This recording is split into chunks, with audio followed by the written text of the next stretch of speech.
નમસ્કાર દર્શક મિત્રો, હું જપન શાહ, કાનમ એક્સપ્રેસ ન્યૂઝમાં આપનું સ્વાગત છે। જોઈએ આજના મુખ્ય અને મહત્વના સમાચાર। કપરાડાના ગાઢવીમાં પાણી મુદ્દે દાદાગીરી। ભાજપ કાર્યકરે સરકારી બોરનું પાણી બંધ કરતા 35 પરિવારો તરસ્યા।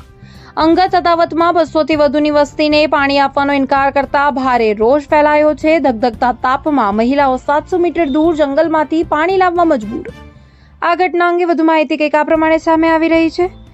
વલસાડ જિલ્લાના અંતરિયાળ ગણાતા કપરાડા તાલુકામાંથી સરકારી તંત્ર અને સ્થાનિક રાજકારણીઓની જોહુકુમની એક ચોંકાવનારો કિસ્સો સામે આવ્યો છે।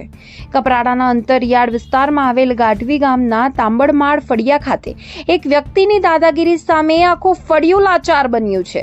માત્ર અંગત ઝઘડાને કારણે ફળિયાના 35 જેટલા ઘરોના સભ્યો અત્યારે ધોમધકતા તાપમાં પીવાના પાણી માટે વલખા મારી રહ્યા છે। અંગત ઝઘડામાં સરકારી બોર પર મારી દીધી મનાઈ। સ્થાનિક લોકો પાસેથી મળતી વિગતો મુજબ તાંબડમાળ ફળિયામાં 35 થી વધુ પરિવારો વસવાટ કરે છે, જેની અંદાજિત જનસંખ્યા 200 થી વધુ છે। આ ફળિયામાં રહેતા અને ભાજપના કાર્યકર તેમજ મધ્યાહન ભોજન યોજના ચલાવતા અમરેશભાઈ તુલજીભાઈ બુદ્ધર નામના વ્યક્તિએ પોતાના અંગત ઝઘડાનો ખાર રાખીને આખા ફળિયાને નિશાને બનાવ્યું છે। અમરેશે આખા ફળિયાના લોકોને સરકારી બોરનું પાણી લેવાની સાફ ના પાડી દીધી છે। એટલું જ નહીં, જ્યારે સ્થાનિક લોકો પાણી લેવા ગયા ત્યારે તેમની સાથે ઉગ્ર માથાકૂટ અને દાદાગીરી પણ કરવામાં આવી હોવાના આક્ષેપો ઉઠ્યા છે।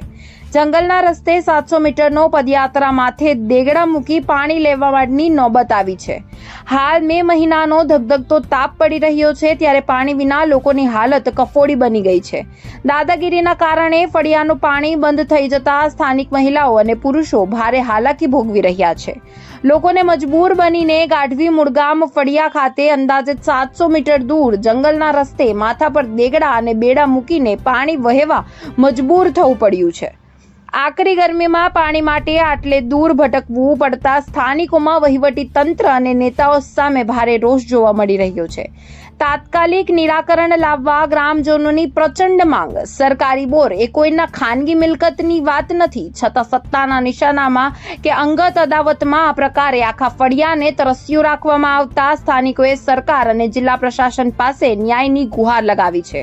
ગ્રામજનોની માંગ છે કે આ બાબતે તાત્કાલિક ધોરણે યોગ્ય તપાસ કરી દાદાગીરી કરનાર સામે કડક પગલાં લેવાય અને લોકોને વહેલી તકે પીવાનું પાણી પૂરું પાડવામાં આવે તેવી માંગ કરવામાં આવી રહી છે। જોવાનું રહ્યું તંત્ર આ બાબતે હવે શું કરશે। Reporter Ashwin power, Kaprada. ગાઢવી તાંબડમાં ફળિયું। શું સમસ્યા છે પાણી વિશે? અમારે પાણીની બહુ સમસ્યા છે। પાણી છે પણ અમે ભરવા નથી દેતા। કોણ નથી ભરવા દેતું પાણી? આ ઉધર લોક કહે કે અમે જમીન જાયદાદવાળા લોક તમારે પાણી નહીં ભરવાનું। એટલે જે જમીનના માલિક છે એ પાણી ભરવા નથી દેતા। જે બોરમાંથી ભરો છો કે પછી કૂવામાંથી પાણી ભરો છો? બોરમાંથી। બોર સરકારી છે કે પછી પ્રાઇવેટ? સરકારી છે। મને કહે કે મેં જીતેલો ત્યારે આ પછી ભરવા નહીં ગઈ। એવું? હવે પાણી ભરવા માટે તમે કઈ જગ્યાએ જાઓ છો? પાણી ભરવા હવે અમે નીચે જાય। કેટલું દૂર છે અહીંથી? એનાથી તો 20 કિલોમીટર થશે। 700-800 કિલોમીટર। 700-800 મીટર છે। અચ્છા, શું માંગ છે તમારી સરકાર પાસે? અમને પાણીની સુવિધા ને હોસ્ટેલનું પાણી મળે છે? એ પણ ટાઈમસર નહીં મળે। કેટલા દિવસે મળે છે? અઠવાડિયામાં એક વાની તો પછી 2-3